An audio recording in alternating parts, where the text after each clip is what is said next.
Today's patch is absolutely massive, so strap in. We've got BSG's second set of weapon balancing, which pretty much touches every single weapon in the game. We've got a whole new battle pass for Arena, and a load of items that have been added to the game as well, and some stats that have changed too. So we're going to be going through everything in great detail, so let's get started. Alright, we are going to jump right into the base game, and we're going to look at some of the items that have been added to the game first and foremost. These have not been seen before. Some of them are Arena Battle Pass, most of them are actually, but they are now going to be accessible in the base game, so you might see them around. So the first set, we're going to look at armor, and we've got various different pieces of armor here. We've got the Fort Gladiator S plate carrier, the Death is Inevitable version. This is kind of Zabrallo-ish. If you look at the debuffs, you've got movement speed minus 10%, turn speed minus 5.5%, ergonomics minus 7%. And do remember that that also includes the stat debuffs from the plates here. So these things are minus 1.5 each, so that's minus 3. So the movement speed debuff on this guy is 7 at base. So it depends on what plate exactly you're going to put into the front.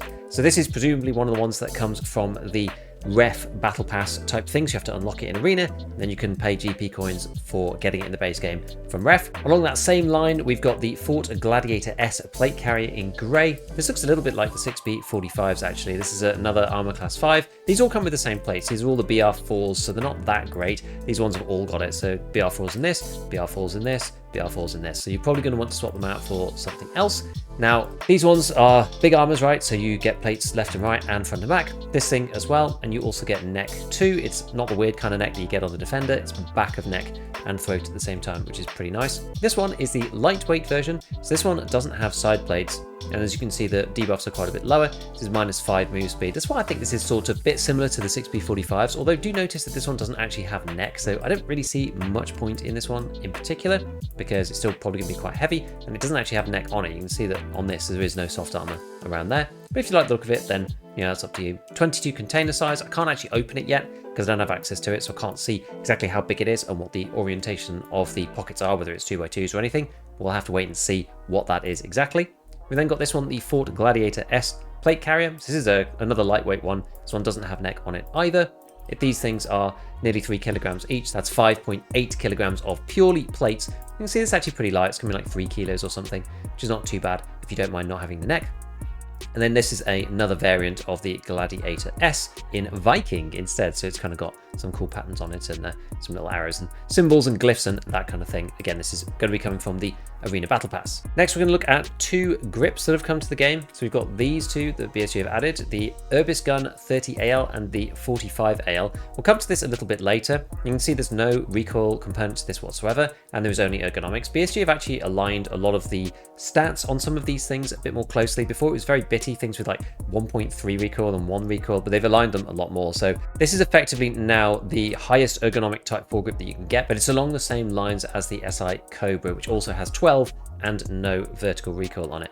So it's about the same as that, so you can use either. It's kind of interchangeable. And then you've got this one, which is somewhat of a middle ground, minus 2% recoil and plus 6 ergonomics, which I think is also pretty good. I think most of the ones with minus 2 have plus 5 instead, so I think this is best in slot as well, but it's not that far off the others, so it's not like, hugely better than anything else in particular. Next, we've got a couple of sights. Again, these are Arena Battle Pass. We've got this thing, the DI Optical FC1. I think I saw a screenshot of this, and it looked pretty cool. If you turn it around, you can actually see the dot inside, and it looks pretty sharp, to be honest, so maybe it's quite nice. I think it is a shame that some of these are relegated to arena only and like ref only sites, because it'd be cool to have these in the base game properly just for money. I don't think they actually appear in the loot pool, which is a shame, and these things you can't list on the fleet because again they're bought with GP, which I do think is a shame. And then we've also got the other one, which is the R1X Steiner. I've not seen any pictures of this yet, so I don't know if this is any good. It looks kind of okay. Maybe this is going to be a bit chunky once it's on the gun, but anyway, we'll see. So this is another ref GP purchase. After this, there's a few new pistol grips that they've added. So we've got the Gladman Skeleton. This is for the AK series of weapons. You can see compatible in my stash at least. I've got a couple of AK-12s,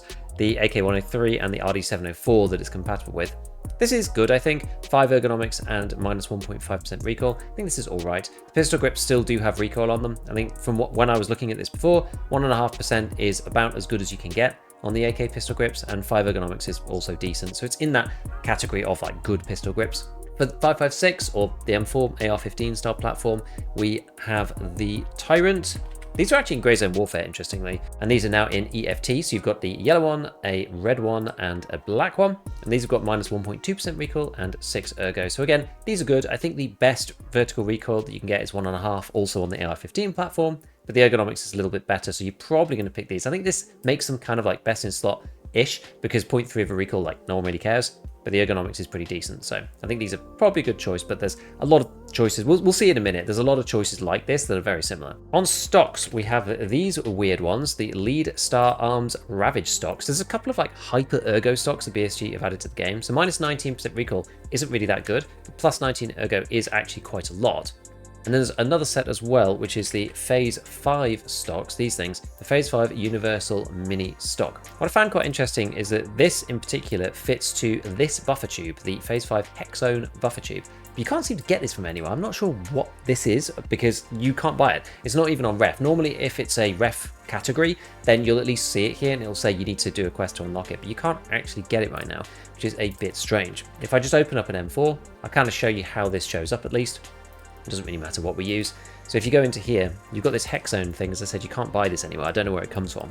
This looks a little bit like the old ARE. So the ARE did get a bit nerfed, so it's minus 0.5 ergonomics, which is now still the better one in that category, but it has minus 0.5 recoil. This thing is just straight up plus 2 ergo, which is quite good. And when you add this on, the only thing that it can take after that is this guy that we just looked at, these Phase 5 Mini Universal Stock. So this one is a ref purchase, but the actual tube, I have no idea where you get this from. Maybe it's going to be part of another gun or something, but we'll have to see. We also have a new gun line, although it is the same as another weapon, it's just in a different camo. So rather than having the Saiga 12K full auto, we now have this one, which is the red line version of the gun. This technically does have a different base to it. I'm not really sure why. I think maybe something to do with the receiver is red or something like that, but it should be exactly the same as the regular one, although it's in the game as a second line. As you can see, you've got these two different versions. They are different guns technically as far as the game is concerned, but they should probably be the same for all practical purposes. Next, let's talk about changes to the actual guns themselves. So BSG have done quite a lot of weapon balancing in this patch. So a lot of the guns that already exist within the game have had their stats changed. And this is going to change what we think of as good and what we think of as bad, especially based on the previous change they did where some stuff I think got knee-jerk reactioned a little bit and some of the guns ended up being really, really awful. So let's have a look firstly at the AK series in general. Now, I'm not going to go through every single weapon because it's just impossible. There are so many changes. Basically, every gun in the game has changed. But I will say that for the most part, if it's an AK of some description, then it's probably being buffed. The ergonomics and the vertical recoil on all of these things is pretty much higher than it was before. I'll show you what I mean by this exactly. So the ergonomics is easy because it's just a number. The vertical recoil, this depends on the percentage of the statistics themselves. So you have, percentage recoil on the stocks and things, minus 21%. And so when we look at the base recoil, this is usually when you've got no parts attached whatsoever. So this is the lowest that you can get the gun down to. It's the lower receiver, and in the AK's case it's also barrels as well because they're not easily replaceable. And this, you can see, is now sitting at 30 ergonomics and 96 vertical recoil. So if I refer back to my chart over here, this used to be, so the ergonomics actually hasn't changed on this one. This one used to be 120 vertical recoil. So that is quite a big difference. That equates to effectively a 20% buff in recoil. And if you think of the way it works, because of the fact that you're just adding these percentage-based recoil stats to the weapon, that pretty much just reduces the meta recoil also by 20% when you get to the end, once you've actually finished everything. Now that would normally be the case, but a lot of the parts have changed as well. So this is going to mix up everything. This isn't necessarily just a straight up buff, and we'll see this with other guns too. The ones that are a bit more complicated, like the M4s, because they've got different barrels as well, and stuff has changed there too. But let's just carry on with the guns for the time being. So basically all the 545 AKs, pretty much, and the 762 AKs have been buffed, including the AK308 as well, which I actually do think was necessary. That thing took a real hosing in the last patch that they did. And the RD704 and the RPK. So the only exception to this is the Mutant, which did actually get a recoil buff, but it took a little bit of an ergo nerf. Now that might seem kind of strange to a lot of people if you were kind of like following the way that the balancing goes, because the Mutant did actually really struggle on ergonomics. This is an old build that I've got, but if we just like open this thing up, you can see that this is one of the longer barrel builds, but the stats actually look okay. And this is partly because of the fact that some of the other parts have changed. So even if you're hitting the ergo a bit on a weapon that typically struggled for ergonomics, because so much else has changed in other places, it can actually end up balancing out. So we're going to have to play around with all these builds and see what's going on. So the Mutant took a little bit of an ergo nerf, but it took a recoil buff. This means that you also don't need to lean as heavily into recoil when you make your builds. You can sacrifice some recoil to get back to where you used to be, and that means you can end up having more ergo than you did before. So it's a little bit complicated. But anyway, next let's move on to 5.5.6. So here is a bit of a mixed bag, and I'm going to refer to my notes here because there's just so much in here that I can't keep it all in my head. So we've got some buffs on the Scar L in particular, and the TX15, which is in semi-auto. So those had buffed recoil. And then on the other hand, we had the G36, which got nerfed for recoil, and the MDR, which also got a nerf on both recoil and ergo. I don't think that really matters. Most people aren't really using the G36, the Scar, or the MDR right now for 5.5.6 weapons. Anyway, most people are using something else. And the AUG got an ergo buff, but a recoil nerf. Again, not one that is particularly used.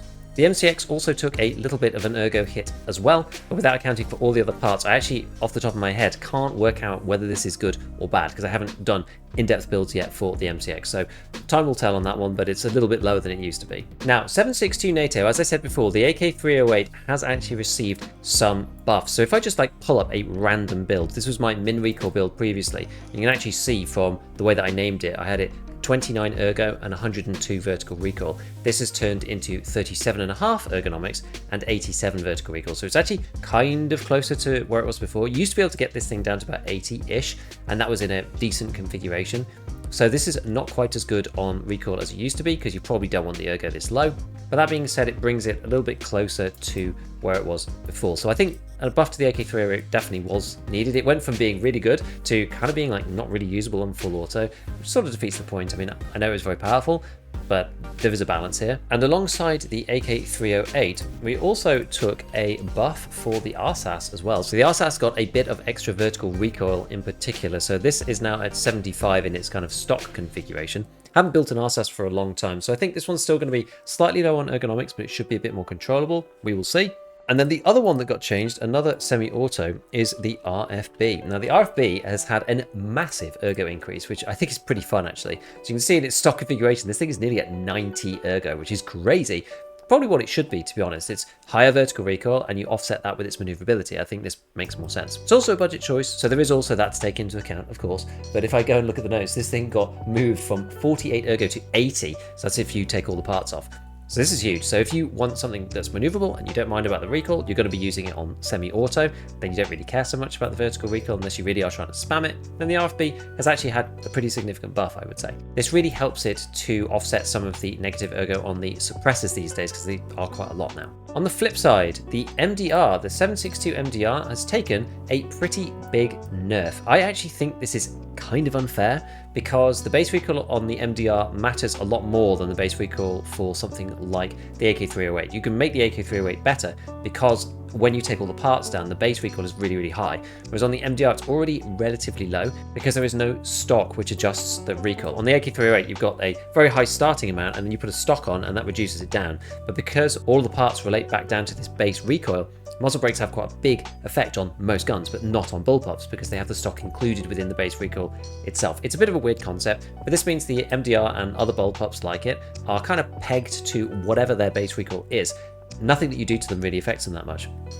And I actually don't think that the MDR was that good. I think it was okay, but it also kind of got caught away when the AK308 got moved up a lot higher, and it sort of has been stuck there a little bit. And this has been nerfed again. This has been nerfed both on ergo and recoil, and I think this has been unfairly smacked. Probably just because it is quite popular. I think you buy it and it's very easy to use. That may be the reason why they've decided to nerf it, because you don't have to spend as much time working on it. I could see that argument, but it's also quite a bit more expensive than the AK308. I don't know. So the MDR has taken a bit of a nerf. I don't think this gun is that good now. And the other one that has taken a nerf, but I think is actually much more deserving, is the Scar H. So the Scar H, the minimum recoil versions, this is my old min recoil, and I know the parts have changed a little bit, so don't take this as gospel, but this has moved up to 82 now. As you can see, my old build for this, using exactly the same parts, was 69 vertical recoil. So this has moved up by about 13. This makes sense. I think the Scar is okay to be one of the best vertical recoil assault rifles within 7.6.2 NATO.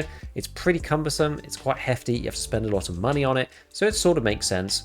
And the 50 round drums are expensive for it too. So, you pay for performance, but having it just as a clear standout winner from a recoil perspective was a little bit strange in the last patch. So I actually think this one is okay. So the one that I disagree with probably the most is the MDR. I think that's a bit unfair. All the rest of them, it actually seems to be quite good and quite well balanced, if you ask me. Maybe I'll change my mind once I've built a few of these things out, because it is early days. It's hard to predict exactly all of the changes right now because there are just so many things happening at the same time. But so far, it's looking relatively good. There's a couple of other interesting changes or weird changes.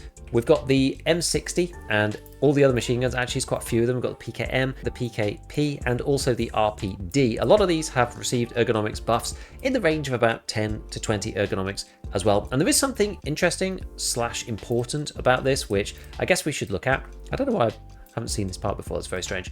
But anyway, if we go and put this gun onto our character, I'm going to show you something. I was playing around with this before, and I didn't do anything about this previously because I wanted to incorporate it into a bigger video. There wasn't really enough to talk about just on its own. But there's a strange phenomenon right now where the overswing has disappeared. You may have noticed this yourself, to be honest, if you've been playing over the last couple of weeks. I know I've been busy with Grey Zone Warfare, but the overswing has disappeared. There's not been a great time for me to talk about it, so we may as well talk about it now. So alongside the changes to the big machine guns, you also have no overswings. This is actually a huge boost for anything that's super, super heavy. And this was one of the reasons why we were building our weapons so heavily for this Evo Ergo concept. If you go onto DB for Tarkov, which is where your weight was too high or your ergonomics was too low, and you get the reticle overswinging the target and coming back to the center line again. But that doesn't happen anymore. Now, it just stays in the same place. So you can use the SVD, you can use the M60, you can use any of the big bolt actions, and you won't get this weird overswing thing now. So you can ride the ergo line down as low as you want. Whether this is a bug or not, I actually don't know. I think it's probably good for the game, honestly, because you're already penalized on ADS speed by weight and lack of ergonomics. So we'll see what BSG do with that. But anyway, between those two things, these weapons are a bit more usable than they were before. Given we're covering everything, we'll have a look at the DVL and some of the bolties as well. A lot of these have taken quite a good ergonomics buff, I would say. In my opinion, this is to offset the benefits of using the Marlin. I think that the bolties did need some love, and I think they should be more ergonomic and easier to use because you only get one shot, so it shouldn't be horrible. Even the Mosin has taken some buffs on this point as well. We've got the SV98, the DVL, the Mosin, and the M700, which are all better than they used to be. If we just go and have a quick look, I have a few M700 builds usually. So this is a light version that I tend to use. So this thing is now 33.5 ergo. And again, there's no overswing anymore. So it's a bit easier to use. With that, combined with the fact that there's now more ergonomics on these guns as well. So random other one is the Velociraptor. If anybody's done test drive, you end up having to use this thing and it's that absolutely awful weapon. I don't think this is going to change that much.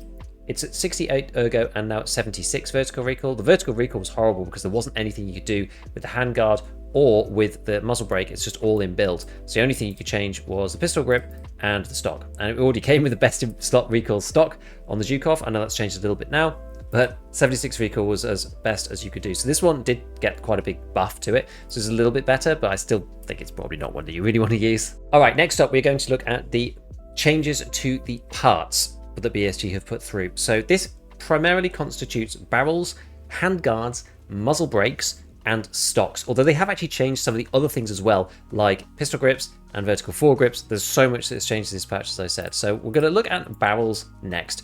So rather than using the weapons modding builder here, I can show you a little bit, but then we're going to move over to DB for Tarkov, which is one of my favorite websites for comparing all this stuff because they pull in all the information as soon as they can.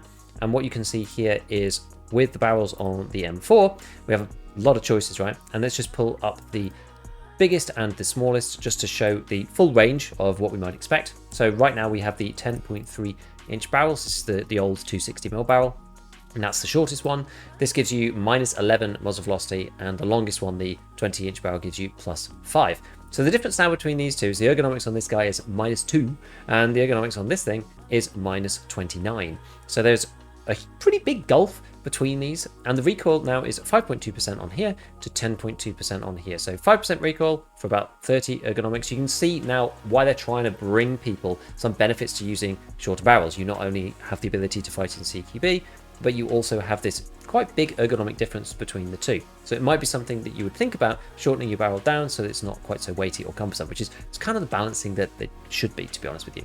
So these things depend on where you want to sit on those points, and if you do actually need the extra muzzle velocity, which as we see here, it's a slowdown. Now, obviously Tarkov doesn't work like Grey Zone Warfare, so the muzzle velocity doesn't actually really change the ballistic properties of the bullets, because we got to the point where we have ballistic slowdown and the pen and the damage go down as a bullet travels further and further, but it's not really tied to the velocity in that way, because the rounds themselves have an innate damage and penetration value because of the way that Tarkov's armor and health system work, and that isn't boosted or diminished by the length of the barrel. So the bullet always comes out of the barrel with the same damage and pen value, and so it doesn't have that much difference over the long range. It still helps if you are shooting faster, because you're going to have less lead time when somebody is running, so there is still an advantage.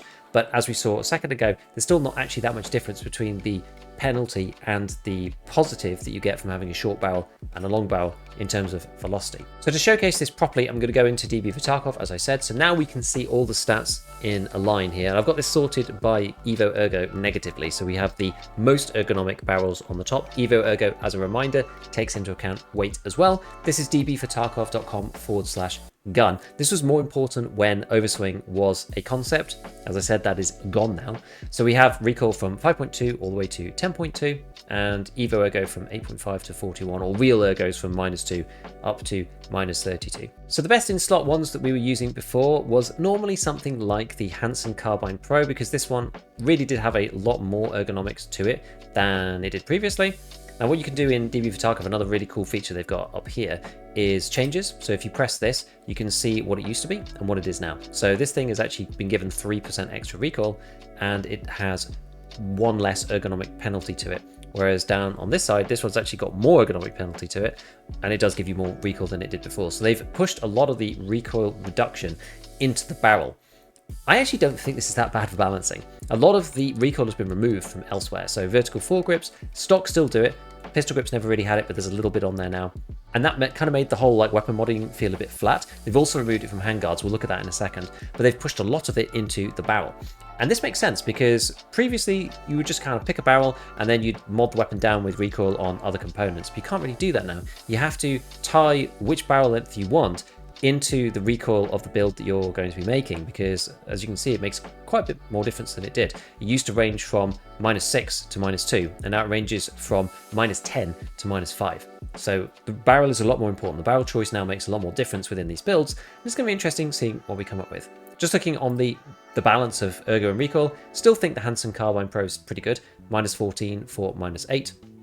But you could realistically go down to the 13.7 inch. I mean, this one's always been good too, because you only lose 1 recoil, but you gain 6 ergo for it. It depends on kind of like where you're riding that line. If you're using a 60 rounder, like how budget you want to go. If you're modding everything out, you may as well just go for the longer one. You could probably make it up elsewhere. But if not, then maybe you want to go for the shorty one. Or maybe you just want a CQB build. Now, we'll stay in DB for Tarkov for the time being. I'm just going to remove the barrel just so we can get a clean view here. Now, you may notice that the recoil has been removed from all the handguards. There are no recoil stats at all on the handguards anymore, which is very, very interesting. The only times that you get any recoil at all is on something like the MDR. And if we go and edit the build, you can now change over to these ones, like the Micron, which has some kind of inbuilt vertical foregrip inside, and that gives you -1. So outside of these weird ones, which were never going to really be best in slot anyway, because you give up your ability to have a vertical foregrip, then the handguards don't have any stats for recoil at all anymore. That's all been moved into the barrel. So you pretty much just want to find the one with the highest ergo that you can. This is kind of going to be determined from the length of the barrel as well, which is where the build complexity is going to come in, I think, because it's not only that the shortest and smallest handguards have the highest ergo anymore. As you can see, quite a lot of the good handguards in terms of ergonomics, these ones are some of the longer ones, which only fit with the longer barrels. So it's going to be a funny trade-off trying to get these things to work. Like one of the best in slot ones is now the AR-15 LVOA C handguard, this thing here. So that's going to be kind of cool. You may have noticed over here, by the way, that the guys at DB for Tarkov have added this ergo and recoil tracker, so you can see what you did. You can actually undo now. You can like go backwards and forwards and see the changes to your recoil and your ergo in real time as it moves up and down, which is actually pretty neat. So you can sort of track what you've done. Like they've been updating this app quite a lot recently, and I'm here for it. So yeah, watch out for those handguards now. They are ergo only. Now let's look at the muzzles. Let's just stick on any old barrel. We'll put on the Hansen Carbine Pro like we saw before, and we'll stick a gas block on and put on the good old low pro. good old favourite. So the muzzle brakes, this is kind of similar to how it used to be. We'll go into the combos. So the loud builds are now the best by quite a clear margin. If we look onto the changes, you can see that the SDN 6 was still the best before, but the ergonomics has been reduced even further from -21 to -25. Now when we go down, the various suppressed combinations of these have either had their ergo reduced or the recoil reduced, one or the other, and in some cases both. So this Allen Engineering one used to be -12, is now -9.5. Go down to this guy, this used to be -10, and now it's -9, and the ergo is worse as well. If we keep going, we've got the ASR, this is the Seika, that was -9, it's now -8. From -10 ergo to -17, so BSG really don't want us using these suppressors. Now, the unfortunate part about this is that they did release in the patch notes that they haven't changed the way that flash hiders and muzzle brakes look and feel to fire, so you can't put a flash hider on and reduce the muzzle flash. So this is kind of annoying. People are still probably going to pick these suppressors despite the fact that they're nowhere near as good, because you don't really have a choice. You can't really pick between stats and like seeing the enemy. So until BSG do actually change the flash hiders to reduce the flash, there's not really a choice. So we're going to have to go through and see where we can kind of get our best compromise. Still think it might well be the Ultra 5. It's so light compared to the others that this helps its ergonomics kind of in the background. On the Evo Ergo perspective, even though it's gone from -9.5 down to -7 recoil, you'll just have to control the recoil a little bit better, but the ergonomics on it is quite good. You can click only silent if you just want to look at the silencer options on their own, which is not too bad. Again, like, you're losing 3 recoil compared to the top one, but the weight of this thing, although the ergo doesn't necessarily look like it, the weight of this means that the Evo ergo is quite a bit lower. So the Thunder Beast is great because of the low weight. If we compare it to another one of my favorites, which was the Mini Monster, this one now sits all the way down at the bottom. The recoil reduction on this has been reduced from -8 to -4.5, so this thing has been absolutely slapped. It probably makes sense. I get it. You know, it is super light. It was amazing ergo. It's now best ergo, but it's actually now worse than the Gemtech 1, which is a bit of a shame. But if you still want to go suppressed and you want the least ergo effect that you can get, then the Mini Monster probably still has some validity to use if you're not really that bothered about the recoil itself. So as for stocks, there's been some minor adjustments made. It's not too crazy. If we look at the combinations, and we've still got our changes on here, so you can see a few tweaks around the edges. So this one used to be 0 and is now -1 ergo, so the PRS Gen 3 is a little bit worse than it was before. You've got things like the old stock for the M16, which went from 2 to 1 on the SAS version. So there's not a great deal of changes. Like, what I actually think is pretty good, if you look at the ergonomics overall on these things, the GL Shock honestly isn't that bad now. It gives you quite good ergo for what you get. But even if you go down half a point more and you're into this combination here, which is like the ARE plus the MOE SLK or the ACS, one or the other, they're both about the same. They're very, very close. Another one that's quite good, I think, for recoil specifically is this one, the DS150. This is the Chris one, and it's better than the MOE combo, which is a bit strange. The MOE combo is like much further down the list down here with -21.5 and actually worse ergo. So I think that's maybe the MOE combo's been hurt a little bit. This thing is quite light. This is the reason why it ends up coming quite high up on the list, because it's light, and this one you have to add the rubber butt pad and stuff to make it kind of similar. So that one's all right, like bang for buck, Chris Defiance, somewhere in the middle. But the stocks are sort of the same as they were previously. We'll have to go through it. It's going to depend exactly on each build, what was going to happen. But BSG have tweaked these a little bit, so we'll look at them on a case-by-case basis when we go through some of the actual guns. Alright, so that is most of the weapon stuff. Obviously, there's a lot of changes. We're going to talk through some of the other things now, and then we'll get onto the Arena Battle Pass and what's come there as well. But first, let's just whittle through the last set of things in the base game. So first and foremost, they have changed the way that the KD works. So this is now KD for PMCs and not for scavs. I don't know why they couldn't just add both, but the main headline one is now PMCs. This is actually pretty good. I'm actually quite pleased with 1.7, to be honest. I thought mine was going to be worse than this, but there you go. So this is the reason why a lot of people's KDs has dropped a lot. It's now PMC KD, doesn't include scav kills in that number, which it makes more sense to have it like this, but it'd be nice to have both. The second thing is that we now have a change to the left shoulder shooting. So this has been a pain for a long time. I can see if I can show you in the hideout here. You can probably see it based on one of these targets. So when you swap shoulder to the left, previously, if you went anywhere near anything, your guy would swap back to the right shoulder, and it was really, really annoying, and the transition time is quite high, so it just kind of put anybody off wanting to use left shoulder shooting in any situation. Now you have a little bit more leeway. You can see it did actually flick there. If I go in slowly, you see that this used to flip it across to the side, but you do have a little bit of leeway. It's still pretty tight. It's still pretty tight, but you can see there. So we bump up against it. There's a little bit of leeway there before it flips over to the right-hand side. My overwhelming feelings about this is that it is still not that great. We do kind of need some animation like we do on the right hand side. You know, if you get pushed up against something on the right, it ends up looking like this, and it folds the gun in. We need some change here. I don't know exactly what BSG can do, because this is just so annoying when it moves over to the right hand side and then moves back again, but it's a little bit better. You've got a little bit of saving grace now, and this is also improved by having a shorter weapon too. So we were talking before about the different barrels. Well, the shorter the barrel that you have, the less barrel stuff effect you're going to have, and that's going to help you with your left side too. So maybe that's going to give the CQB guns a new advantage in the left side shoulder, so you can actually swap easily. If someone's trying to fight you indoors with a 20-inch barrel, then you know you might be able to left peek them and win with a big swing against them when they're not able to do the same back to you. So who knows, we'll have to play with it and just see kind of how it feels. Then we've got a couple of technical things. So in the settings, you now have an option for the lobby, so you can change the lobby FPS limit all the way down from 30 up to 240. Unfortunately, this doesn't work in the hideout. I would actually really like a hideout FPS limit in here, because the hideout kind of makes my computer blow up, because I'm not CPU limited, so my GPU just runs at like 200 frames or something crazy.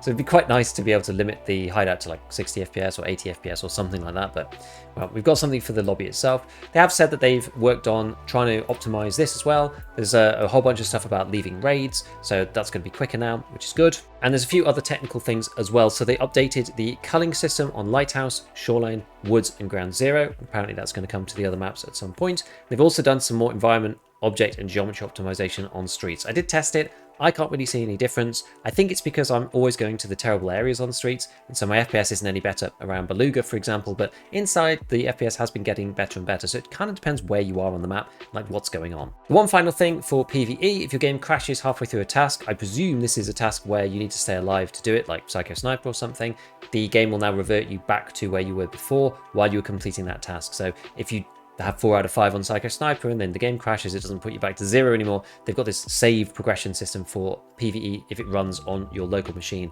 and the game closes.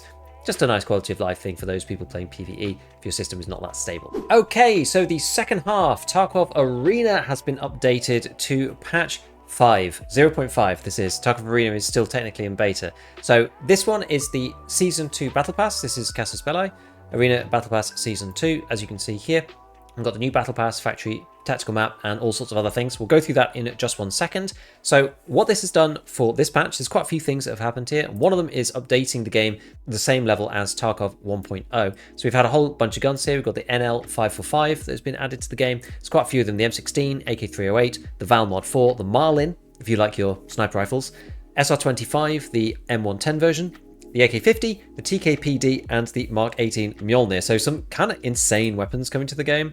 As you can see here on the marksman's rifles, you've got the AK-50 there and the Mark 18 Mjolnir. So there's going to be some crazy requirements for these, no doubt. And then armor-wise, they've added the 6B45 series, which is these guys down here. I actually spoke a lot about this in my armor video recently. And then they've also added the JPC series as well. So not a great deal has come to that point. Now, one weird thing that you might notice is that a lot of the weapons have actually been removed, which is quite interesting. So BSU have tried to simplify down the game a little bit, and if there's another weapon that is very, very similar, then they've tried to remove basically like the most uninteresting gun. So there's loads of stuff actually. So there's the VPO 136, the ADAR, the SAG Short, the SCAR L in FDE, the SCAR H, the AUG, the PKM, both M60s to leave one left, the PM pistol, the TT in gold, the Glock 19X, one of the Rhinos, an MP5K, the revolver shotty, the SEM9, 2 of the Uzis, leaving 1 I think, the most in infantry, the AKS-74N of all of them for some reason, and the SKS. So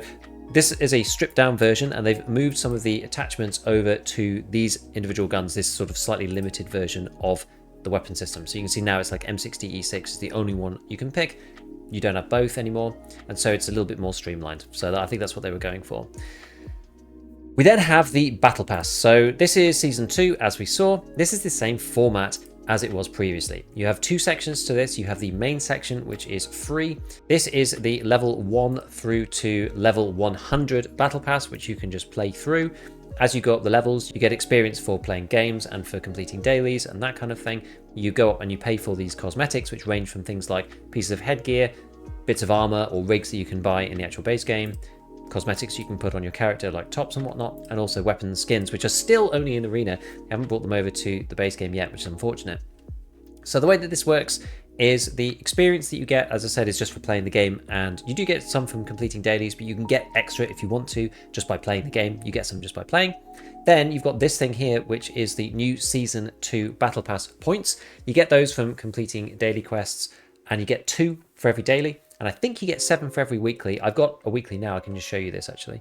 We'll go over to Mr. F's tasks, and so you get 7 for the weekly that I'm on at the moment. I have rolled this a couple of times, so I've hardly got any money, because I haven't really been playing Arena recently, so we're going to get back onto it with this.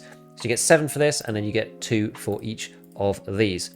And this is interesting because if you go through and look at everything that you can get, I'll go through and show you each page in a second, then it totals to 500 Battle Pass points. So that seems like quite a lot, given that you can only get 6 per day from the dailies and 7 per week. That ends up being 6 times 7 plus another 7. So you get 49, and you have to get 500 points total. So you could probably get this over 11 weeks. That's about 3 months if you do your dailies and your weeklies every single time. Alternatively, you can also go and buy some as well. You have the currency exchange up here. I literally just did this myself, but the exchange rate is 2 million rubles for 8 or 200 GP coins for 8. It is up to you, and you can do that once every 24 hours. So I advise maybe buy some of these because some of the later stuff gets quite expensive. So as you can see here, we get some weapon skins, some cosmetics like this, and a cosmetic top that you can put on. For the second set, we've got some GP coins, some more weapon skins, a cap there, and a few different bits and pieces. Here you've got a Fort Defender 2 in Flecktarn, which looks quite nice. Remember, this is one of the class 5s. Don't know when this is going to come on Rev, probably level 3 or something, I would imagine. Then at the third page, we've got a crate, a couple of different rigs. This is the Hades Strategic in a different skin. And we've got the Fort Redoute M. We've also got these things here, the AR-15 Strike Industries Gridlock extension. This is interesting because it's actually been in the game for a while. It's just never been accessible. So you're going to be able to use these and put them on your M4s and stuff like that. They look really cool. I think there's a red set as well. So we'll see. You can see here there's another base difference there. We've got another Gridlock 11-inch handguard for this stuff to go on. So this would be quite cool to unlock, be able to make some pretty drippy M4s or other AR-15s. I'm not sure if it's compatible with anything else outside the M4, I'm not sure. Then we've got GP coins, we've got a Stitch Profi with a slightly different skin on it. We've got this one that we looked at before, the DI Optical FC1, we already checked this out previously, and the foregrips that we looked at as well. Got a new Atlan Armor Titan Aramid helmet, which is quite cool in OD green.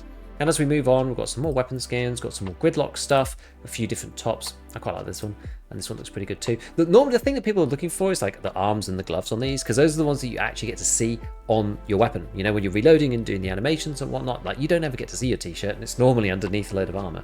So the gloves are usually the most important thing on these. So then we've got some DNC camo, which is pretty cool. These are all quite nice, to be honest with you. And an old airframe one, Lega medal here in the middle. And then you've got these. This is the one that we're looking at right at the beginning, the Tyrant Designs, and also the Phase 5 stock in yellow with some more Gridlock handguards. There's also quite a lot of new skins for the headsets. So you're going to be able to wear the Safariland Liberators not just in tan anymore. You've now got the ability to have them in multicam black. And I think there's quite a few headsets. We've got like 2 or 3 skins for them, which is quite cool. First Spear Strandhog in a much cooler pattern than we normally get. Up to number 8, we've got some more weapon skins here, and then we've got a Quad Precision airframe ears in black. So this is the ears that go around the outside, and then we've also got the chops in black as well. They're quite got a nice like weathered effect to them, so that's pretty good. And then the helmet that they're supposed to attach to, with all the various Velcro and fabrics and everything else. Then we've got the other optic that we looked at before. This one was the Steiner R1X, which is kind of cool. We've got the other vertical foregrip, which is, I said, the middle ground one. Some more Gridlock stuff, and then the contacts in black. So another skin for those, and the Comtac 6 headset for the exfil, which are also here as well. We've then got some more weapon skins. We've got this guy, which is the Wartech TV115 plate carrier. This one is not very good, to be honest with you. This is the one that comes on Rogues. This is a slightly different version of that. And then this thing, which is kind of insane, Bear Biotics and the USEC Full Metal is like kind of insane tops. I mean, the gloves are pretty cool as well. But yeah, look at this. It's like full kind of like biker gear type situation. So pretty insane. Sort of look like Robocop a little bit. Then we've got the very final page where you've got this insane thing, which is another Titan Aramid helmet with Rudarius. It's got all sort of like spikes on it, make you look like a proper champion. These ones, as per usual, have got top and nape as class 4, and then they've got jaw and ears as class 3. I think that they're pretty good. It's a bit like having a CQCM mask on at the same time as having a regular high cut helmet. So they don't have class 4 over the ears, so I'm technically speaking they're a little bit worse than a ULAC, but they do protect you from getting buckshotted in the face at the same time, and there's no vision downside for them as well. So I think they're quite good. They are heavy though, 3.4 kilos.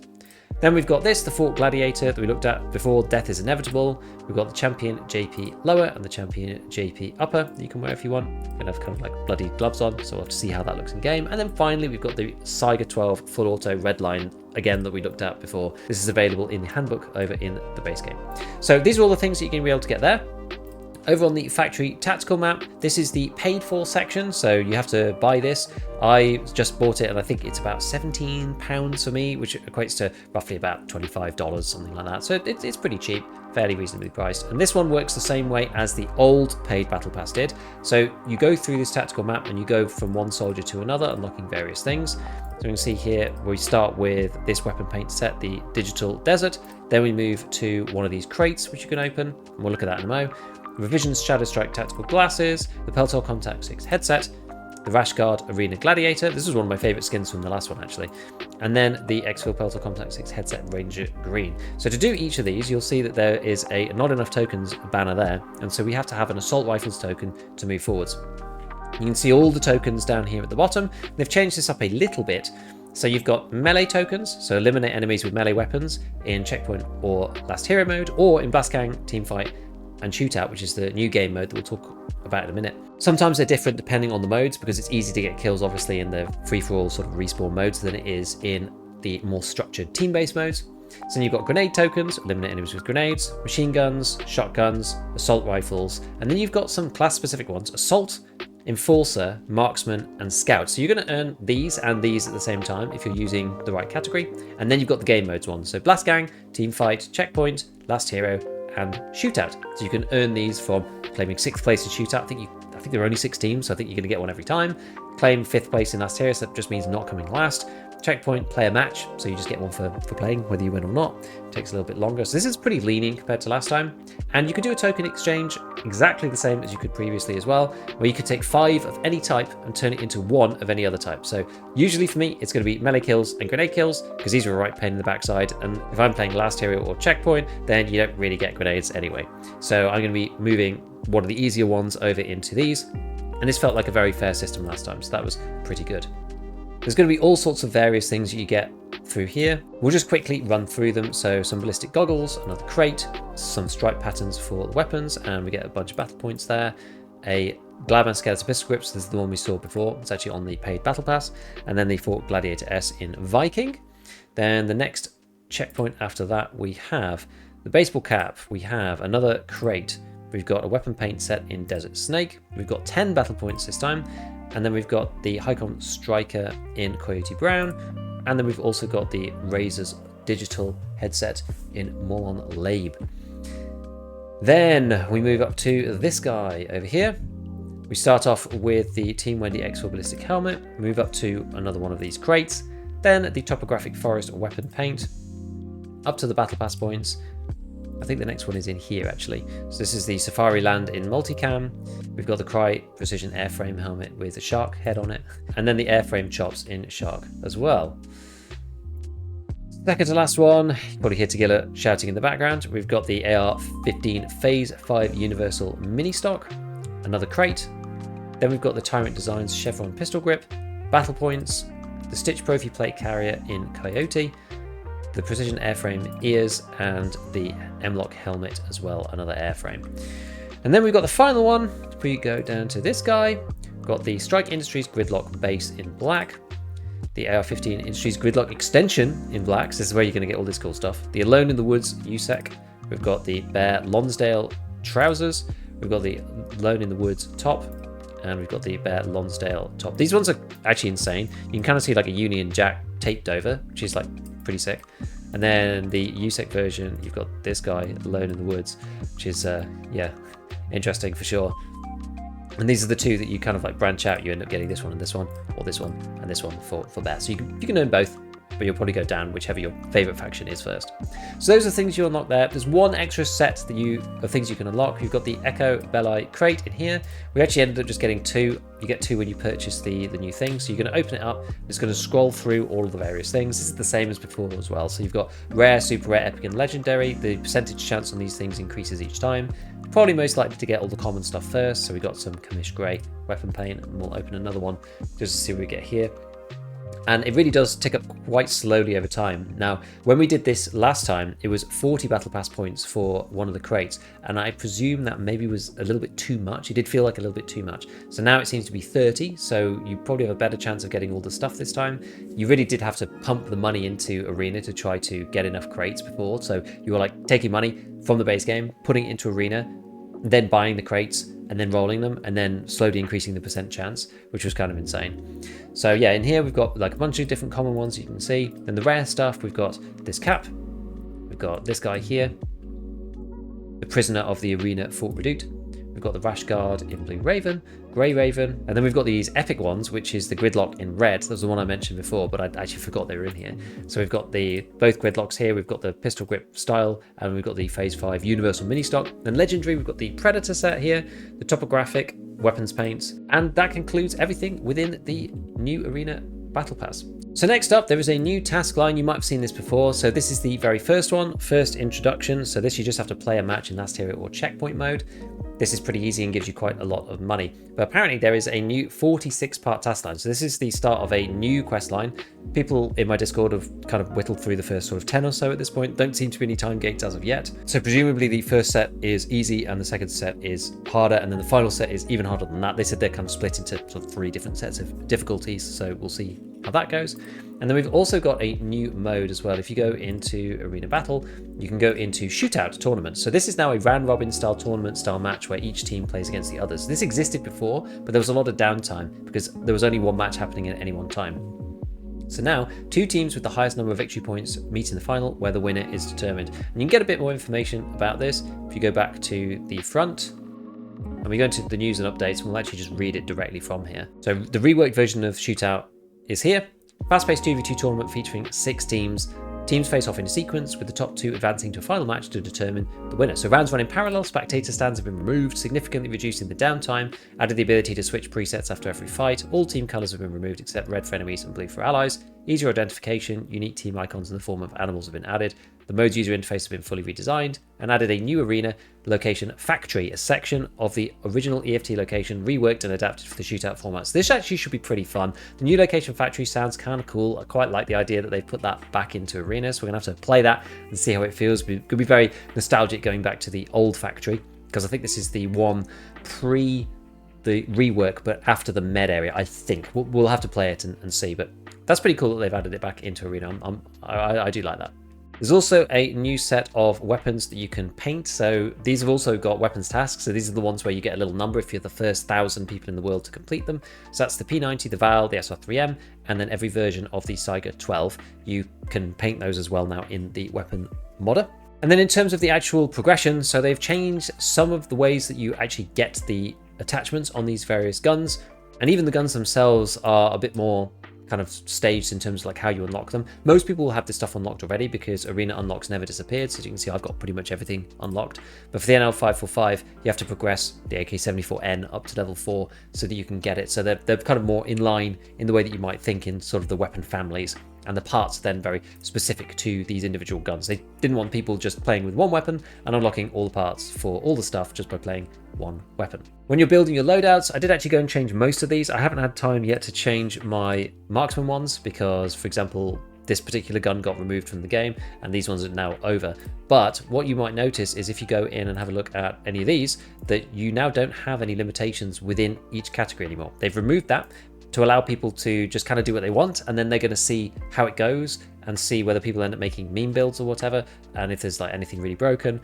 I think they just want to see how the new meta kind of shakes out and then adjust it from there, rather than trying to put sort of arbitrary limitations on here, because it's difficult to know. With all the changes they've made, it's hard to know where things are going to sit. So for the time being, just feel free, mix and match what you like. You can either go super heavy armored if it allows you and really skimp on your gun. You can kind of do what you want now, which is pretty cool. The one thing I quite like about Marksman when I was playing around with this before is you can now get a couple of these different weapons. You can get like the UMP, for example.